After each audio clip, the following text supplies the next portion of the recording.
Kamusta mga kaibigan ng Barsahoy? Ito ay isang video na talagang kakaiba kumpara sa mga karaniwang ginagawa namin, pero pakiramdam ko kailangan kong magsabi ng ilang bagay. Ayos ba? Gagawa ako ng bagong seksyon kung saan magbibigay kami ng opinyon tungkol sa mga nangyayari sa Real Madrid. May mga bagay akong di maintindihan at matanggap. Itong klase ng mga video ay makikita nyo kadalasan kapag may mga laro, pati na rin sa Real Madrid. Sa tingin ko, sila talaga ang kalaban at karibal natin sa huli. Sa palagay ko, kailangan talaga ang ganitong mga video dahil may mga bagay na may hangganan at hindi maintindihan. Siyempre, pindutin nyo ang like button kung gusto nyo ang ganitong bagong format. Walang editing, nakikipag-usap lang ako sa inyo at nagkukwentuhan tayo ng harapan. Binabasa ko rin ang mga opinyon nyo sa chat at gusto kong malaman ang opinyon nyo. Gaya ng sabi ko, nagpapakita lang ako dito para ibigay ang opinyon ko. Ang topic natin ngayon ay si Dean Howsen. Siguro magtatanong kayo, pero bakit kailangan nating pag-usapan si Howsen ngayon? Ganito kasi, napakasimple lang. Ibig sabihin, mula nang una kong makita si Dean Howsen sa national team ng Espanya, hindi ko pa siya nakita sa dati niyang team bago nakuha ng Real Madrid. Sa totoo lang, nasabi ko, ay grabe, magaling itong taong ito. Ibig sabihin, halatang halata na si Howsen. Maari siyang depensa o di kalidad na sentral. Gusto ko ba siya sa Barca? Sa ngayon, hindi. Sa tingin ko, kay Cubarsí, kay Araujo din, at kay Inigo Martinez, ayos na yon. May nakaupo na sa posisyon na yon, ayos? Sa totoo lang, matapos kong makita ang mga pinapalabas ng media at mamamahayag mula sa Central Lechera. Nahihiya na ako kasi araw-araw nasa Twitch kami tuwing 8:30 AM at nakikita ang mga headline at balita. At sa huli, napupunta ako sa isang konklusyon na sa totoo lang ay nakakahiya para sa akin, totoong nakakahiya para sa akin. Ang Real Madrid ay nakapaglaro pa lang ngayong araw ng dalawang laban sa Al Hilal at laban sa Pachuca. Okay ba ang Al Hilal at Pachuca? Sa tingin ko, nasabi na ang lahat, pero sa kabila nito, sinusubukan pa rin nila sa palagay ko. Tandaan, dahil may doble pamantayan din ito na baka hindi napapansin ng maraming tao. Pero ang sinusubukan nilang gawin, sa tingin ko, ay ilihis ng kaunti ang atensyon mula sa kung ano ang nangyayari. Kasama si Raul Asensio, siya ang gumawa. Napakasamang simula sa Club World Cup, nag-commit siya ng penalty tapos na red card sa ika-7 minuto. Kalokohan lang, di ako naniniwala. Di ako naniniwalang masaya si Xabi Alonso sa laro ni Raul Asensio. Pero siyempre, mula sa Madrid, matatalino sila at alam nila ng mabuti. Na ang ganitong klase ng mga pagkakamali, ang ganitong klase ng mga bagay ay pwedeng maitago ng maayos. Ginagawa na nila yan buong buhay nila, taon-taon natin niyang nakikita. Palagi bawat laban, paulit-ulit. Kaya, mga Ginoo at Ginang Dean Howsen, ibinebenta na nila sa atin ito bilang bagong pinakamahusay na sentral sa mundo. Pakinggan ninyo, naglaro siya laban sa Al Hilal at Pachuca. May mga bagay talagang di ko maintindihan.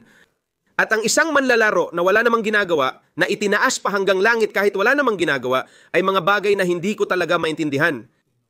At ito ang tinutukoy ko, makikita ninyo ito sa screen ngayon mismo, ito ang ibig kong sabihin. Ano ang ibig sabihin ng pabalat ng Diaryong Marca sa loob ng 10 araw, boss? Ito ang pabalat ng Diaryong Marca, okay? Ito ang pabalat ngayon ng Diaryong Marca. Gaya ng sabi ko, isang Ginoo si Dean Howsen, ha? Ulitin ko ulit. Para sa akin, mabuti siyang sentral, hindi masama. Pero wala pa siyang nagagawa. Ganito ang paraan ng paghuhugas ng muka. Una, kay Raul Asensio, nang hindi pinag-uusapan si Asensio, na talagang hindi maganda ang lagay. At pangalawa, sinasabi na si Dean Howsen ang boss ngayon. Pero sandali lang, kasi ganito ang sinasabi ng artikulo. Agad ipinapatupad ng bagong recruit ng Madrid ang kanyang batas.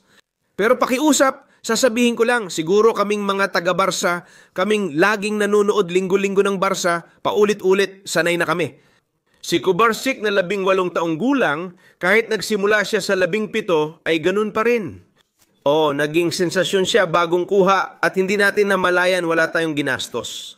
Kinuha ng Madrid si Howsen para sa 60 milyong euro, grabe talaga. Lagi na lang nating nakikita si Cubarsí tuwing linggo, parang normal na talaga sa atin. Pero sa kaso ni Ginong Hauser, malinaw na nililinis nila ang pangalan niya para tumaas ang halaga niya.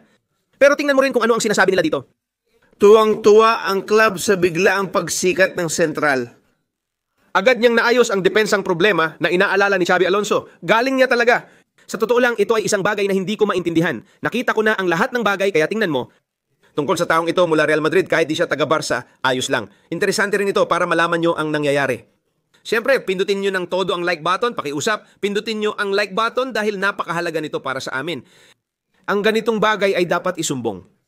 Hoy, si Hausen ay kamakailan lang natalo ni Salomon Rondon, 37 taong gulang, pakiusap, seryoso tayo. Kamakailan si Hausen ay hindi alam ang kinaroroonan niya habang naglalaro at hindi rin sigurado sa direksyon ng depensa niya. Pinahiya siya ni Rondon at Kennedy mula Pachuca. Naranasan din niya ito laban sa Al-Jilal kasama sina Malcolm at iba pa. Kaya, sinusubukan ba tayong lokohin tungkol kay Dean Hausen simula ngayon? O, inuulit ko lang, baka sa 2 buwan, siya na ang pinakamahusay na sentral sa mundo. Sige, tanggap ko yan.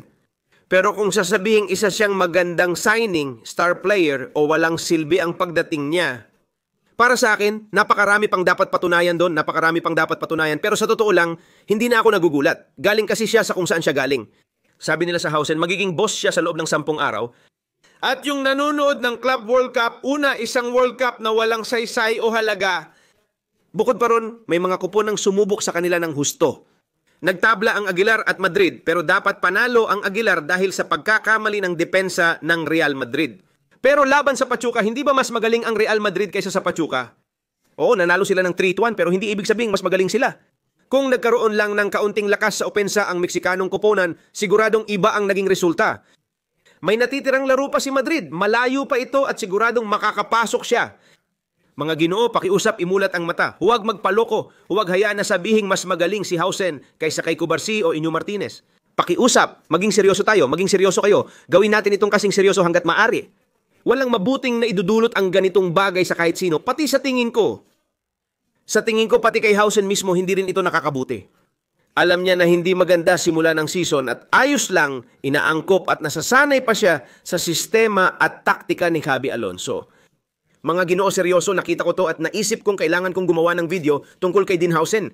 Nagulat ako, tapos sasabihin niyo ba sa akin, oy, pero gumawa siya ng ilang pasa at 2 perpektong assist. Hindi naman talaga siya naglaro ng masama. Hindi ko iniisip na masama ang laro ni Dean Hausen sa simula ng season, pero mga tol, parang sobra naman ang papuri nyo sa kanya. Ewan ko, sobra na talaga, sobrang-sobra na sa tingin ko. Pero sige, uulitin ko lang, tayo sa sarili nating trip, tayo magpatuloy lang mag-enjoy kay Pau natin. Cubarsí, sa palagay ko, at tapat akong nakikita ito. Na si Cubarsí ay ilang antas, hindi lang isa, kundi ilang antas ang lamang kay Dean Hausen, at itong Ginoo sa tingin ko kung siya ay susundan pa. O sige, kinukumbinsi siya sa ganitong paraan. Sa huli, mas lalala para sa kanya dahil wala ring silbi ang ginagawa niya.